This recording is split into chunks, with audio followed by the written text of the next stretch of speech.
ಯಾರೇ ಅಕ್ಕ ಬೆಂಗಳೂರು ಕಾಯೋಳು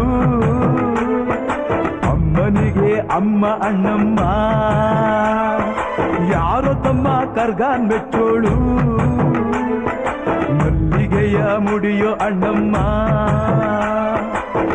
ಬರುತ್ತೀನೆಂದರೆ ಇಲ್ಲಿಗೆ ಬರೋ ತನಕ ಮೌನಿ ಕೊಡುತ್ತೀನೆಂದರೆ ಹರಕೆ ಕೊಡೋ ತನಕ ಕೋಪಿ ಆಡಿದ ಮಾತನ್ ಮೀದಿರೋ ಭಕ್ತರ ಇವಳಿಗೆ ಇಷ್ಟ ಇಷ್ಟ ಅಮ್ಮನಿಗೆ ಅಮ್ಮ ಅಣ್ಣಮ್ಮ ಯಾರು ತಮ್ಮ ಕರ್ಗಾನ್ ಮೆಚ್ಚೋಳು ಮಲ್ಲಿಗೆಯ ಮುಡಿಯೋ ಅಣ್ಣ